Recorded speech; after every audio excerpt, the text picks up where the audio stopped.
बहन की शादी को 6 साल हो गए, मैं कभी उनके यहाँ नहीं गया। ईद शब रात अम्मी या अब्बू चले जाते थे। एक दिन मेरी बीवी मुझसे कहने लगी कि आपकी बहन जब भी घर आती है उसके बच्चे घर का हशर नशर कर देते हैं, और आपकी माँ जो हमसे चुप छुपा कर कपड़े, साबुन और कभी कभी को चावल के थैले भी भर कर दे देती है। अपनी माँ से कहो ये हमारा घर है, कोई हैरात सेंटर नहीं।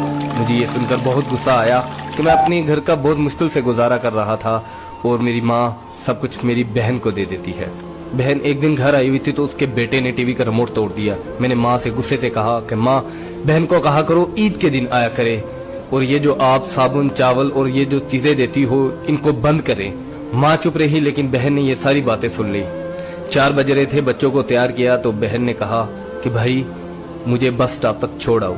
मैंने झूठे मुंह कहा बहन रुक जाती कुछ दिन। बहन मुस्कुराई और बोली नहीं भाई, बच्चों की छुट्टियां खत्म हो रही हैं, मुझे जाना है। फिर जब हम दोनों भाइयों में जमीन का बंटवारा हो रहा था तो मैंने साफ इनकार कर दिया कि मैं अपनी जमीन से बहन को हिस्सा नहीं दूंगा।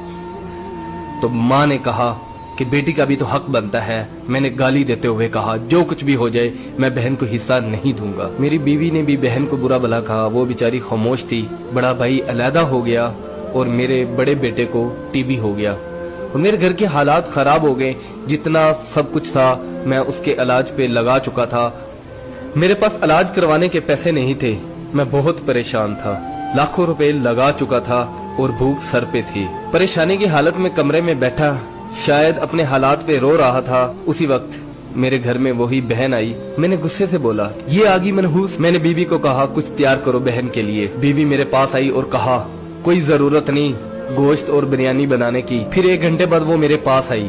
भाई परेशान हो। बहन ने मेरे सर पे हाथ फेरा, कहा बड़ी बहन हूँ तुम्हारी, गोद में खेलते रहे हो, अब देखो मुझसे बड़े लगते हो। फिर मेरे करीब हुई और अपने पर्स से कंगन निकाले और मेरे हाथ पे रख दिए और आहिस्ता से बोली पागल तू एवं परेशान होता है, बच्चे स्कूल थे, सोचा दौड़ते दौड़ते भाई से मिल आऊं। ये कंगन बेचकर अपना खर्च करो और अपने बच्चे का इलाज करवाओ। शक्ल तो देख जरा तूने क्या हालत बना रखी है। मैं खामोश था, बहन की तरफ देखी जा रहा था। बहन ऐसा से बोली किसी को मत बताना, तुमको मेरी कसम है। मेरे माथे पे बोसा दिया और 1000 रुपया मुझे दिया जो 150 के नोट थे, शायद उसकी जमा पूंजी थी। मेरी जेब में डालकर बोली बच्चों को गोश्त ला देना और परेशान मत हुआ कर। जल्दी से अपना हाथ मेरे सर पे रखा, देख कितने बाल सफेद हो गए। वो जल्दी से जाने लगी तो उसके पैरों की तरफ देखा तो टूटी हुई जूती पहनी हुई थी और पुराना सा दुपट्टा ओढ़ा हुआ था। जब भी आती थी वही दुपट्टा ओढ़कर आती थी। बहन की इस मोहब्बत में मर चुका था मैं। हम भाई कितने मतलब प्रस्त होते हैं, बहनों को पल भर में बिगाना कर देते और बहनें भाइयों का जरा सा दुख बर्दाश्त नहीं करती। मैं हाथ में कंगन पकड़े जोर जोर से रो रहा था, उसके साथ मेरी आंखें भी नम हो गई। अपने घर में खुदा जाने वो कितने दुख सह रही होगी।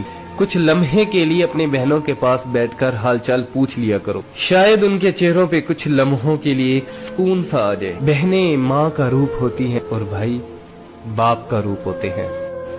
स्टोरी अच्छी लगी हो तो इसको लाइक कर दीजिएगा, इसको शेयर भी कर